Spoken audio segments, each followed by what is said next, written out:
Well, today, this week at CBN, I want to talk to you about discouragement. I think a lot of Christians in the world, and particularly Christians in America, are discouraged by the things we're seeing happen around us, that our culture seems to be getting more secular, more worldly.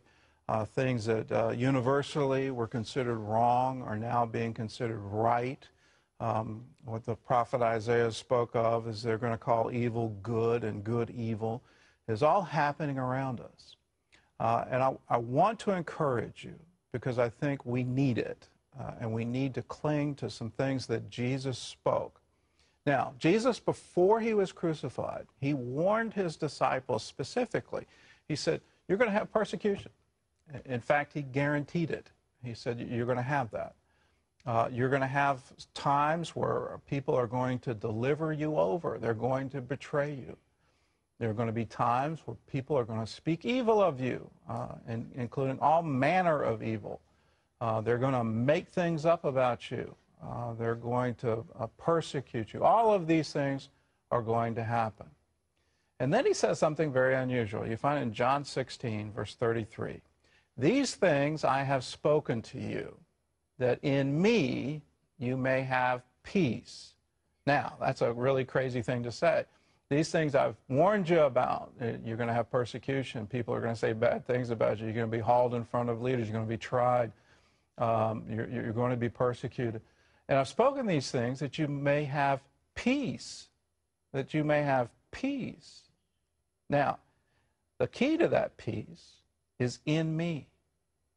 So often when we run into tribulation, when we have things that go bad for us, we don't turn to the source that's going to give us peace. We expect peace to come from us to us. And for decades in America, we've enjoyed the land of the free. We've enjoyed having a culture that was essentially Christian. We've enjoyed all those things. And so we look to peace from other things.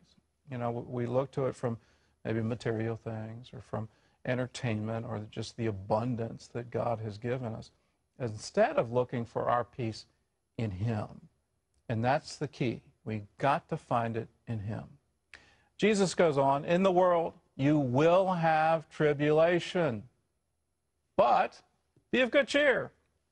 I have overcome the world. Why would he say that? You're going to have tribulation, but be of good cheer. That's because the ability to overcome the world isn't just resting in him. He has given it to us as long as we're looking to him. Here's something else John said. It's from the first chapter of John, verses 12 through 13.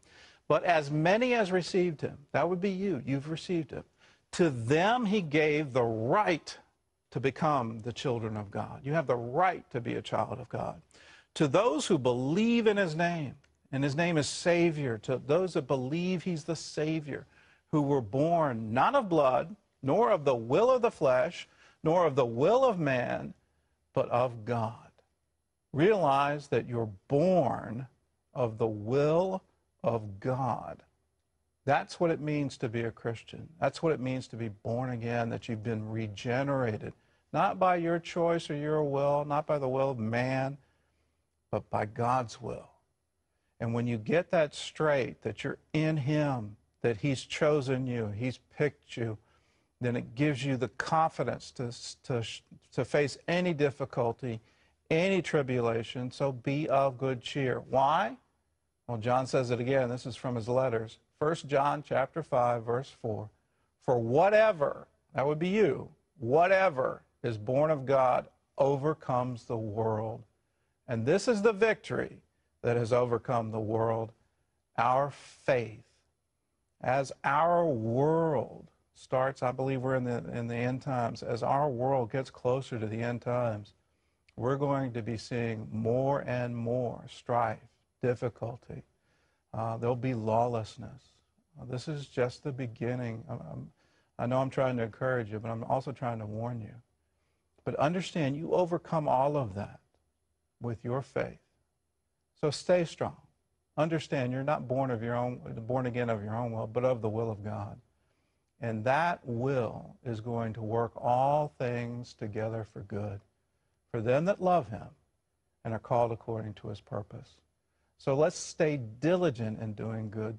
Let's stay diligent in our faith, and then we'll have that peace. If we look to him, then we can truly make it through.